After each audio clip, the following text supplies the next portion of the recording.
Bonjour à toutes et à tous. Nous sommes heureux de vous retrouver dans le nouvel épisode de GenTech.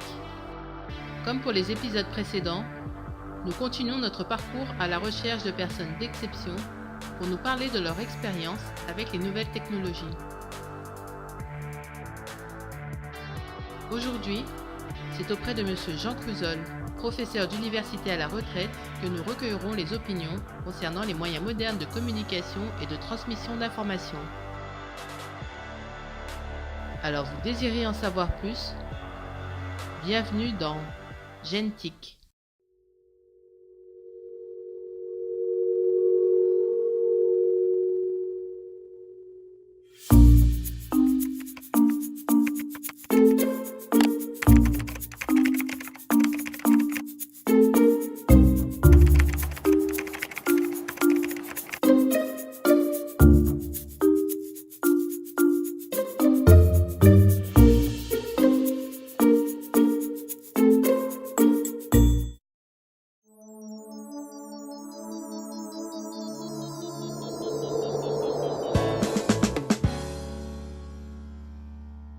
Écoutez, on ne peut jamais dire qu'on est à l'aise avec quelque chose qui bouge très vite. Donc il faut s'habituer, il faut apprendre, il faut pratiquer les technologies numériques. C'est vraiment en permanence se réadapter.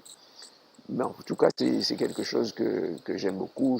Je pratique énormément l'utilisation des technologies numériques, comme d'ailleurs de l'ensemble des technologies nouvelles. Je dois d'ailleurs dire que j'ai été à une période de ma vie délégué régional à la technologie, à la recherche et à la technologie pour la Martinique. À l'époque, c'était des postes qui avaient été mis en place pour favoriser le lien entre le tissu économique et la recherche universitaire, la recherche technologique, etc.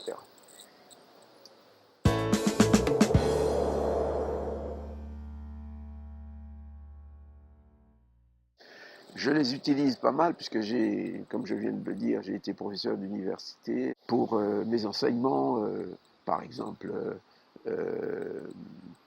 les publications, la publication de PowerPoint, la fabrication de PowerPoint, toutes ces choses-là, évidemment, j'ai été amené à beaucoup les utiliser. J'ai d'ailleurs une page Facebook que j'anime régulièrement. J'ai eu des sites internet à certaines périodes. Je n'en ai pas actuellement, mais j'en ai pas mal utilisé, disons, au moment où cela a commencé à être utilisé.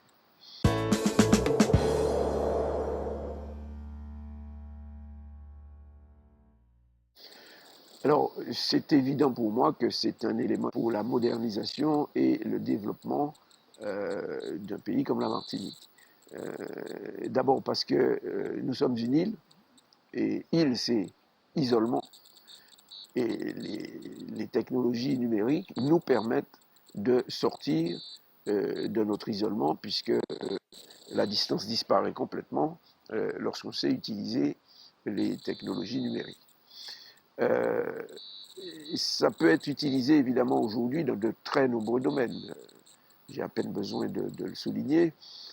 Si je prends le domaine de l'économie, qui est mon domaine de prédilection, puisque je suis économiste de formation, aujourd'hui, avec les technologies numériques, une petite entreprise, même isolée dans une petite île, ces technologies permettent à une petite entreprise, d'une part, de développer de manière extrêmement dynamique et forte ses relations extérieures, faire de la veille technologique, faire de l'intelligence économique,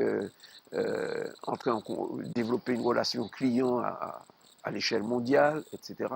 Mais aussi au plan interne, puisque avec le développement des logiciels, des applications nouvelles, de toutes sortes d'outils qui permettent soit de saisir de l'information, soit de stocker de l'information, soit de traiter de l'information, cela permet à une toute petite entreprise qui jusqu'ici avait le principal handicap par rapport aux grandes entreprises Et pour la petite entreprise, c'était qu'elle n'avait pas cette capacité d'utiliser l'information à grande échelle et sur grande distance. Aujourd'hui, ces problèmes n'existent plus pour une petite entreprise qui sait utiliser les technologies de l'information.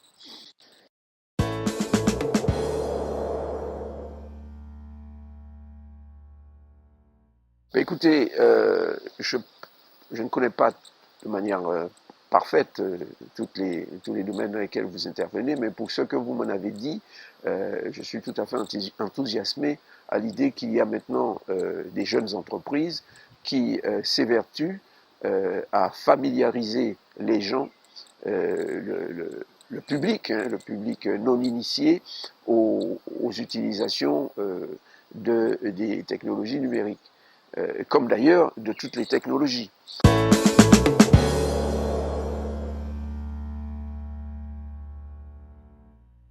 Je pense que pour des sociétés comme la nôtre, la Martinique, une île, une société relativement isolée, éloignée des grands centres industriels, toutes les nouvelles technologies, qu'il s'agisse des technologies numériques, des technologies alternatives, des technologies qui permettent d'économiser l'énergie, de sortir du cycle des énergies fossiles, etc. Tout cela, c'est vraiment une nouvelle perspective assez extraordinaire pour des îles. Pour donner simplement deux exemples, je viens de parler de la capacité qu'avaient maintenant les petites entreprises d'entrer en contact avec le monde à travers les technologies numériques. Alors que la limitation essentielle dans une île, c'est la dimension du marché. Eh bien, aujourd'hui, avec le solaire, avec l'énergie de la mer, tout ça qui est en abondance dans des îles, eh bien, avec toutes ces ressources-là, c'est une nouvelle richesse qui est en train de se mettre en place et il s'agit d'apprendre à les utiliser. Et c'est ça le principal, disons, le principal inconvénient que nous avons pour l'instant, le principal handicap, on va dire, c'est qu'on a ces technologies disponibles, on a les matières, on peut dire les matières premières en quelque sorte, les ressources disponibles, mais d'une part, les gens n'ont pas encore suffisamment évolué dans leur mentalité, et d'autre part, ils n'ont pas une connaissance suffisante. Ils ont d'ailleurs un peu peur. Je pense que, par exemple, le numérique, heureusement que se développent aujourd'hui les téléphones, les smartphones, etc. Mais pendant longtemps, l'un des obstacles de l'accès au numérique, c'était le clavier de l'ordinateur. Très peu de gens connaissaient le clavier de l'ordinateur. Par conséquent, ils avaient une sorte d'inhibition par rapport à ces technologies-là. Ça change, puisqu'aujourd'hui, on peut pratiquement faire les mêmes choses avec un smartphone qu'avec un ordinateur. Donc cela va faciliter l'évolution. Encore qu'il faut habituer les gens à comprendre qu'un smartphone, ce n'est pas un téléphone. C'est une multitude de possibilités de communiquer, parmi lesquelles il y a le téléphone. Mais ce n'est pas la chose la plus importante. Peut-être les textos, les messages Internet, etc. sont plus importants, ou l'utilisation de Drive est plus important aujourd'hui que la fonction téléphone de smartphone. J'ajouterai que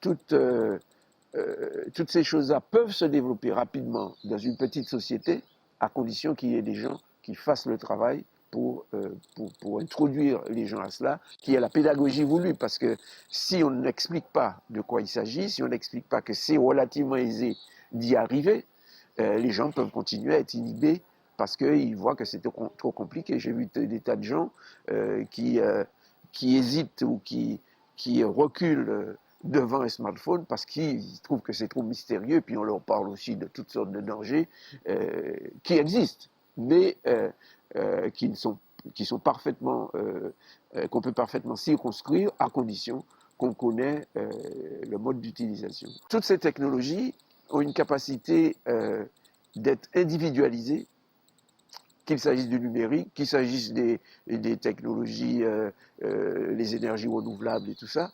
Ça peut être individualisé, ce qui était très difficile pour les technologies de la vague précédente. Je veux parler des technologies industrielles, qui, elles, ne pouvaient être utilisées qu'à grande échelle. Aujourd'hui, vous pouvez avoir à très petite échelle les mêmes performances en matière de gestion financière, gestion économique, recherche de marché, relations clients au niveau d'une petite entreprise que ce que vous pouviez avoir il y a 20-30 ans au niveau d'une grande entreprise. Parce que vous n'avez plus besoin de services spécifiques consacrés à ça. Il suffit que le chef d'entreprise lui-même s'habitue à utiliser les technologies qui sont à sa disposition et qui sont à l'échelle de smartphone, quoi. Il faut dire d'ailleurs que je suis souvent surpris de voir avec quelle rapidité certaines personnes à la Martinique accèdent aux technologies des smartphones.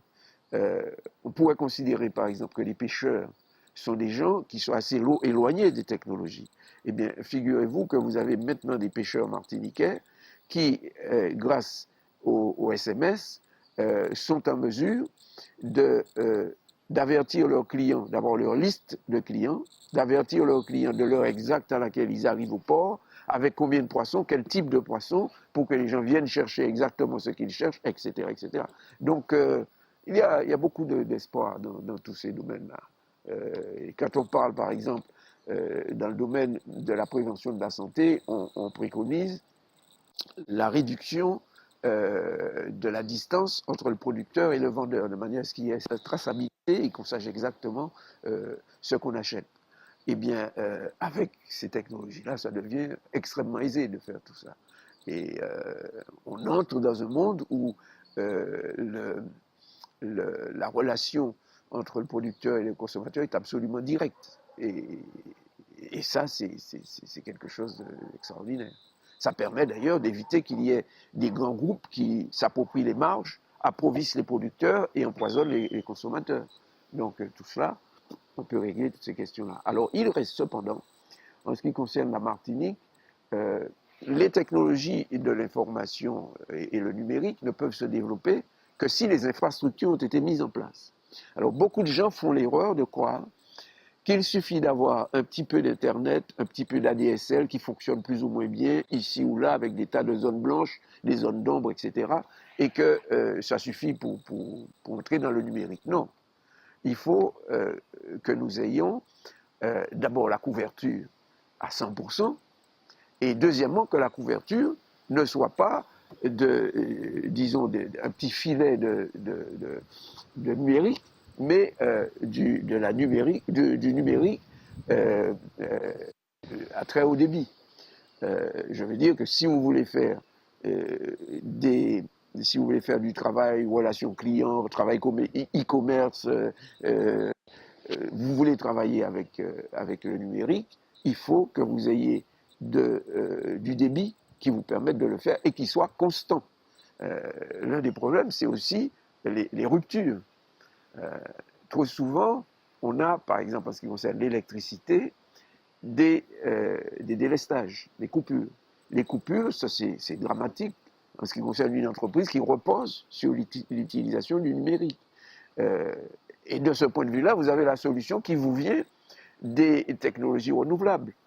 Aujourd'hui, avec le solaire, vous pouvez avoir une combinaison de l'électricité fossile traditionnelle et de l'électricité solaire qui vous épargne complètement les coupures de courant, puisque le solaire peut remplacer de manière automatique grâce à un robot le fossile et inversement si vous avez une difficulté dans l'un ou l'autre domaine. Je vous dis qu'aujourd'hui, moi personnellement, je ne connais plus les coupures de courant. Je ne connais leur existence qu'après coup, lorsque je vois que mes réveils ou mes compteurs, etc., ont été décalés pendant un certain temps. Mais c'est uniquement ça. Sinon, ça ne gêne pas du tout aujourd'hui, puisque j'ai chez moi un système alternatif solaire, on ne peut même pas dire alternatif, c'est un système solaire énergie traditionnelle, mais qui se substitue de manière automatique. Et donc voilà toute la perspective qui est ouverte. Mais pour revenir à la question des infrastructures du numérique, j'ai présidé pendant 5 ans la commission qui mettait en place le schéma de développement numérique de la Martinique. Et j'ai beaucoup insisté et j'ai obtenu que toutes les infrastructures nouvelles mises en place soient du câble, de la fibre optique et non pas du câble traditionnel. Par exemple, on proposait pour certaines zones l'utilisation soit du hertzien, soit du câble cuivre quand il y en avait déjà. Et là-dessus, j'ai été absolument intraitable. J'ai dit fibre optique partout, parce que, évidemment, là où c'est impossible, on fait du hertzien. Mais fibre optique partout, parce qu'il faut permettre d'atteindre tous les débits, qu'on soit en bas débit, du 500, ou en haut débit, du 200, 300 mégas. Donc, de ce point de vue-là, je crois que j'ai contribué considérablement en faisant le choix de la fibre optique partout. J'ai contribué avec d'autres à faire que la Martinique soit très avancée par rapport à beaucoup de pays voisins qui en sont encore à l'utilisation encore assez large de câbles et qui n'ont pas de la fibre optique partout. Ajoutons que non seulement il faut de la fibre optique partout pour pouvoir monter un débit à n'importe quel endroit, mais qu'il faut que le réseau aille en fibre optique jusqu'à la maison et jusqu'à l'entreprise. Parce que si vous avez un backbone, c'est-à-dire le câble central ou le réseau central qui est en fibre optique et que les terminaisons sont sur du bas débit, vous n'allez pas pouvoir uniformiser la distribution de vos messages, de vos relations, sur l'ensemble du territoire. Donc, avoir un réseau très haut débit qui va jusqu'à la maison, ça c'est la solution parfaite. Et ça aussi, on doit pouvoir avancer là-dessus à la Martinique, puisque nous sommes à la deuxième étape de la mise en place du réseau, où il s'agit d'amener les câbles jusqu'à la maison. Eh bien, je n'en suis plus responsable, puisque je ne suis plus élu, mais nous avions à mettre en place quelque chose comme 4500 km de capillarité, de réseau capillaire. Et si nous réussissons, si cela réussit d'ici un an ou deux, nous serons au top disons, des îles connectées de la Caraïbe. Et nous pouvons le faire beaucoup plus vite que beaucoup d'autres îles, surtout les îles plus grandes, parce que ça prend plus de temps de câbler, de mettre en réseau, de connecter une grande île que de connecter une petite île.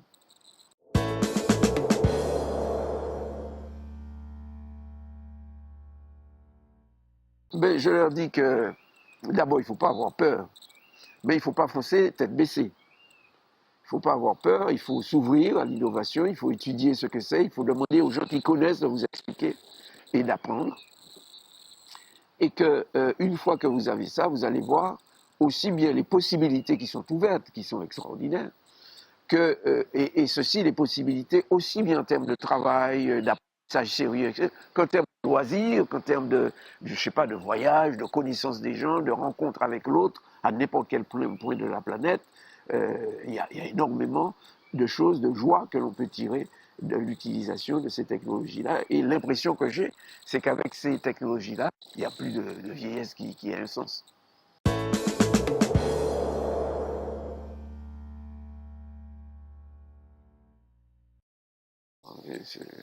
Je vais être en train de me répéter si je vous le dis encore une fois, mais c'est clair que pour moi, c'est l'avenir, c'est l'ouverture, c'est le développement, c'est extraordinaire ce qui peut se passer avec ça.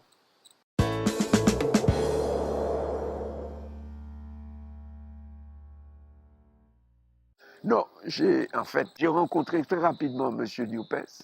Il m'a fait une très bonne impression. Hein. Je pensais que ce qu'il faisait était excellent. Mais bon, c'est la deuxième occasion que j'ai de vous rencontrer. Je tiens à vous féliciter de ce que vous faites.